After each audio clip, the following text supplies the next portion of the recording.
Public large level पे ये चीज़ बोल रही है कि हमको, क्योंकि आप बिहार में भी देख रहे हैं उनके अगेंस्ट में पूरे रैलीज निकाली जा रही हैं।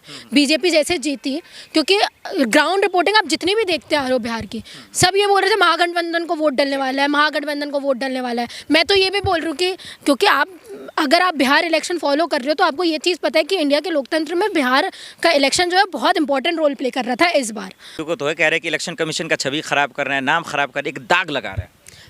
तो इलेक्शन कमीशन क्या कर रही है? वो मैंने मान लिया कि 272 जो कैंडिडेट्स हैं वो ये चीज़ बोल रहे हैं कि इलेक्शन कमीशन के ऊपर किया जा रहा है। इलेक्शन कमीशन इंडिपेंडेंट इंस्टीट्यूशन है, उसके ऊपर कोई इलेक्शन एलिगेशन लग रहा है, चाहे वो अपोजिशन लगा रहा हो या रूलिंग पार्टी लगा रही हो, इलेक्शन कमीशन का काम है कि वो आके इस चीज़ के बारे में बोले। ठीक है, इलेक्शन कमीशन इंडिपेंडेंटली काम करता है हर जगह पे। आप ये देख लिए कहीं पे भी चुनाव चल रहे हैं तो उस टाइम सेंट्रल के जितने भी लोग हैं वो सेंट्रल के अंडर में काम नहीं करते हैं, ईसीआई के अंडर में काम करते हैं। उनको रिपोर्ट उनको करना होता है, ईसीआई को करना होता है। And ECI what they are doing कि भाई हमने अपने इसमें एक एडवोकेट को खड़ा कर दिया, एक एडवोकेट की तरह हमारी पेशी वो कर रहे हैं। क्यों? ज्ञानेश कुमार जी कर क्या रहे हैं? बैठे बैठे क्या कर रहे हैं? इतने भाई पहले एलिगेशन लगा था कर्नाटका का, इसमें आपने ये चीज़ बोली, बीजेपी के लोग ठाकुर जी वो कूदते कूदते आ गए कि जहाँ से वायनाड वगैरह से जहाँ से प्रियंका गांधी जी जीती हैं वहाँ पे भी घपला हुआ है। अरे भाई हमने ये थोड़ी बोला कि घपला सिर्फ आपको लोग कर रहे हो, हम तो ये बोल रहे घपला हो रहा है तो जो कर रहे हैं आप निकालो वो उस चीज़ के बारे में।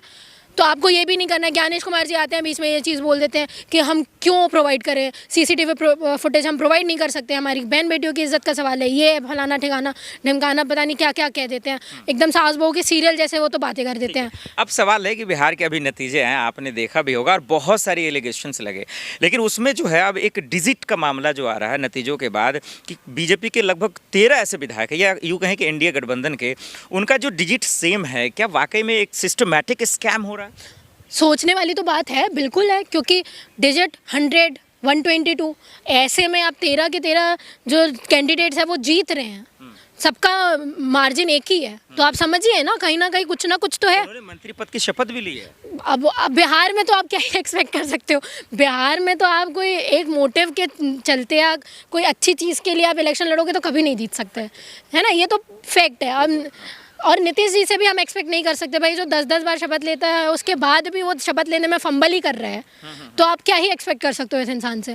पर ये बात बिहार के लोगों को ये चीज़ समझनी चाहिए कि इतने फैक्ट्स प्रोवाइड करने के बाद भी कांग्रेस के, सारे अपोजिशन के, तेजस्वी जी के भी, आप क्या कर रहे हैं? आप 10,000 रुपये में जो औरत ये चीज़ बोल सकती है कि मुझे 10,000 रुपये मिले हैं तो मैंने अपने परिवार के सारे लोगों का फ्यूचर दांव में लगा दिया, चाहे उनको जॉब मिले ना मिले, एम्प्लॉयमेंट मिले ना मिले, लिटरेसी बढ़े ना बढ़े, मुझे कोई मतलब नहीं है। मुझे 10,000 रुपये कब तक फ्री बीस आप कब तक बांटोगे? आप क्यों ऐसे लोगों को खड़ा नहीं कर देते कि वो अपना परिवार पाल ले? ये तो बारीक बात है, अगर समझती तो सत्ता परिवर्तन तो हो जाता। यही तो गलती। सवाल मेरा ये है कि वो जो 13 विधायक मंत्री बन गए हैं, अब क्या अगर चुनाव आयोग पे जो आरोप लगे भाई एनडीए ही को जिताया जा रहा है, बीजेपी जिता रही है चुनाव आयोग, तो फिर विधायक को भी जिता रहे हैं, क्या कानूनी तौर पर उन लोगों का इस्तीफा होना चाहिए, मंत्री पद से हटा देना चाहिए? बिल्कुल बिल्कुल होना चाहिए। क्यों इतने, या तो देखो दो चीज़ें होती हैं सर इन सब चीज़ों में, या तो पूरा पैनल बिठाया जाए इंडिपेंडेंट जो किसी के दबाव में ना हो, जिसमें रूलिंग पार्टी भी हो, जिसमें अपोजिशन पार्टी भी हो, जिसमें मैं तो ये बोल रही हूँ बड़े बड़े जो स्ट्रेटेजिस्ट होते हैं उनको भी इन सब चीज़ों में इन्वॉल्व करना चाहिए। जो उनको सेफोलॉजिस्ट वगैरह बोला जाता है, वो वोटिंग के लिए जो काम करते हैं, उनको इसमें सब चीज़ों में डालना चाहिए। और अगर आप ऐसा नहीं कर सकते तो फिर पब्लिक जो बोले वो काम होना चाहिए। तो और उसमें क्यों आरजेडी का इतना बड़ा, क्योंकि जिस तरीके से खुल के इंडिया अलायंस के साथ में, राहुल गांधी के साथ में तेजस्वी जी आए थे और जो पूरी रैली की थी उन्होंने बिहार में, तो ये चीज़ लग रहा था कि वोट काटने वाले हैं, है ना?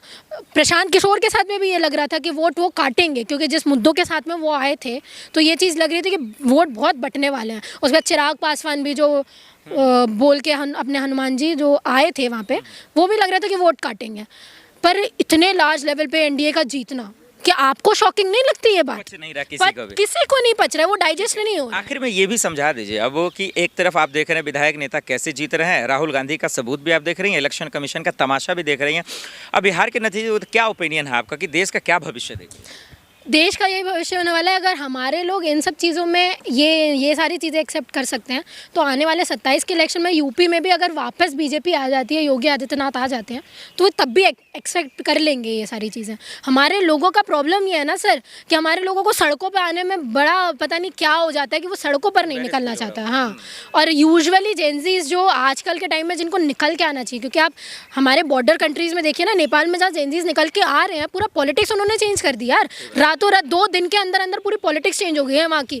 ठीक है, 6 महीने के लिए न्यू मेंबर ऑफ पार्लियामेंट्स को बिठाया गया, पूरे मेंबरशिप गठन की गई, और अब तो ये बात आ रही है फिर से वो लोग उतर रहे हैं। हमारे लोग पता नहीं क्यों नहीं आ रहे। हमारे लोगों को यार ठीक है, क्या है, हमको तो नहीं फ़र्क पड़ रहा है। फ़र्क पड़ेगा, आज नहीं तो कल ज़रूर फ़र्क पड़ेगा, क्योंकि आने वाला यूथ हमारा है। हमारा यूथ जिस तरीके से रिलीजन में इन्वॉल्व होता है ना, मंदिर मस्जिद की दौड़ में इन्वॉल्व होता है, वो इन सब चीज़ों में इन्वॉल्व नहीं हो रहा है। अब एसएससी का स्कैम हुआ, ठीक है, लोग सड़कों पर उतरे, क्या हुआ, अंदर चले गए। नीट स्कैम हुआ, क्या हुआ, लोग एक्सेप्ट कर लिया ना, 1 साल बाद ठीक है फिर से दे देंगे, फिर से कर लें। तो हमारे लोगों में ना एक्सेप्टेंस बहुत जल्दी आ जाता है, कोई बात नहीं यार, कर लेते। पर ये बहुत हानिकारक होने वाला है, ये लोकतंत्र के लिए बहुत हानिकारक है, क्योंकि ऐसे करते करते पूरा ऑपोजिशन ख़त्म हो जाएगा, है ना। अब क्योंकि नीतीश जी, देखो मैं आपको एक और चीज़ बताती हूँ फैक्ट बिहार के बारे में ही। नीतीश जी इस बार जीतते या हारते, दोनों में यही चीज़ होनी थी कि बीजेपी हाईजैक करने वाली है उनकी पार्टी। मंत्रालय तो ले ही लिया, मंत्रालय तो अब तो ले लिया। गृह मंत्रालय जो नीतीश जी के पास होना चाहिए था हर बार जो वो रखते थे, अब दे दिया कि चौहान जी को। तो अब हाईजैक होगा ही होगा, हर चीज़ हाईजैक होने वाली है। और बिहार, और चाहे वो यूपी हो, चाहे जितने भी अभी तक हरियाणा वगैरह जितना भी हुआ हो, वो ये सारी चीज़ें दर्शा रहे हैं कि आने वाला वक्त हमारे लिए बहुत बुरा है, क्योंकि बीजेपी बहुत बड़े लेवल पे डिक्टेटरशिप लाने वाली है और आपके माइंडसेट को इन्फ्लुएंस कर रही है। बहुत शुक्रिया। Thank you.